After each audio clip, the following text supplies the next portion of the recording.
ജനങ്ങളിൽ നിന്ന് കിട്ടുന്ന ആദ്യത്തെ ഇംപ്രഷൻ എന്താ? കാരണം നിങ്ങൾ ചെല്ലുന്ന സമയത്ത് സംസ്ഥാന ഭരണകക്ഷിയുടെ ഒരു MLA ആണ്.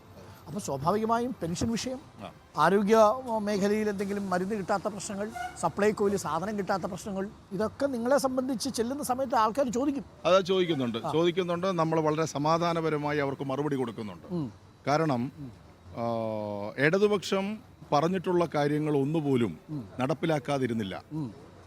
ആദ്യത്തെ പിണറായി വിജയൻ ഗവൺമെൻറ് വരുമ്പോൾ അന്നത്തെ പ്രകടന പത്രികയിൽ ഞങ്ങൾ പറഞ്ഞു, നിങ്ങളുടെ കയ്യിൽ ഇപ്പോൾ നിങ്ങൾക്ക് ക്ഷേമ പെൻഷൻ 600 രൂപയാണ്, ഒറ്റയടിക്ക് 1000 രൂപയാക്കും. അത് മാത്രമല്ല, വീട്ടിൽ പൈസ വേണമെന്നുള്ളവർക്ക് വീട്ടിൽ പൈസ കൊണ്ടുപോയി കൊടുക്കും. അത് നടപ്പിലാക്കിയവരാണ് നമ്മൾ. അവിടെ നിന്നാണ് 1600 വന്നത്.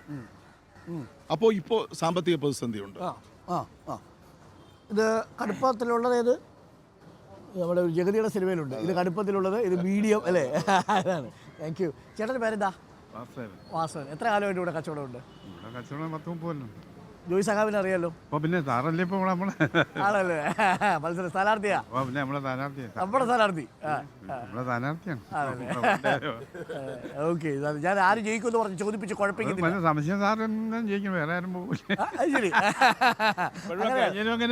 ആണല്ലേ? വർക്കലയിൽ നിൽക്കുന്ന സമയത്തും. എത്ര മണിക്ക് രാവിലെ കട തുറക്കാൻ വരും? 6 മണിക്ക് വരും. എത്ര മണിക്ക് അടയ്ക്കും? രാത്രി 8 മണി. അപ്പോൾ ഏകദേശം 14 മണിക്കൂർ പണിയെടുക്കുന്നു. അത് 14 മണിക്കൂർ പണിയെടുക്കുന്ന കുറേ മനുഷ്യരെ കണ്ടു. നിങ്ങൾ രാഷ്ട്രീയ പ്രവർത്തകരും നമ്മൾ മാധ്യമ പ്രവർത്തകരും അല്ലാത്ത ആൾക്കാരും ഉണ്ട്. നമ്മൾ വിചാരം നമ്മളാണ് ഏറ്റവും കൂടുതൽ പണിയെടുക്കുന്നത്. ഈ ചായയും മറ്റൊക്കെ തട്ടൊക്കെ ആണെങ്കിൽ അത്രയും സമയം വേണ്ടി വരും അല്ലേ? ഓക്കെ. ഓക്കെ. താങ്ക് യു ചേട്ടാ.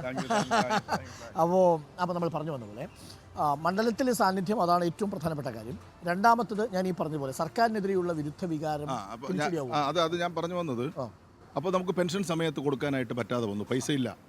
കേന്ദ്ര ഗവൺമെൻറ് തരേണ്ട പൈസ തന്നില്ല. ഞങ്ങൾ സമരത്തിന് പോയി. ബഹുമാനപ്പെട്ട സുപ്രീം കോടതിയെ സമീപിച്ചു.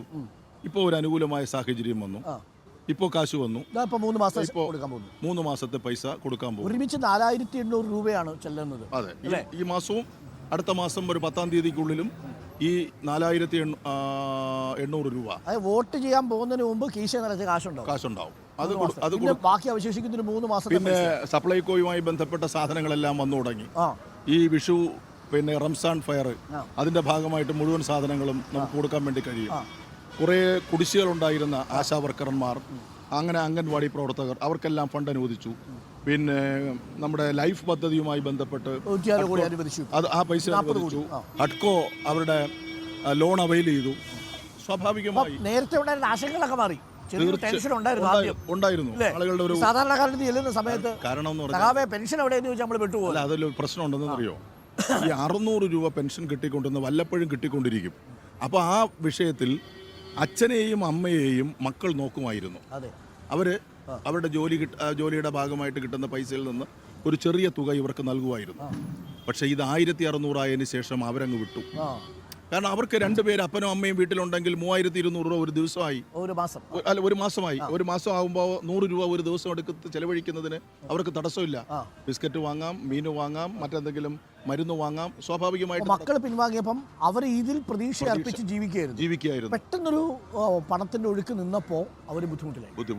സഹായിക്കാൻ മക്കളും ഇല്ലാത്ത അവസ്ഥയായി. അപ്പോൾ പിന്നെ സ്വാഭാവികമായിട്ടും MLA MP ചെല്ലുമ്പോൾ ചോദിക്കും. ആ ചോദ്യം സ്വാഭാവികമാണ്. അതിനെയാണ് ഗവൺമെന്റ് ഇപ്പോൾ തരണം ചെയ്ത് മുന്നോട്ട് വന്നിട്ടുള്ളത്. ഓക്കെ. അപ്പോൾ ആ പ്രശ്നം തൽക്കാലത്തേക്ക് പരിഹരിക്കുന്നു.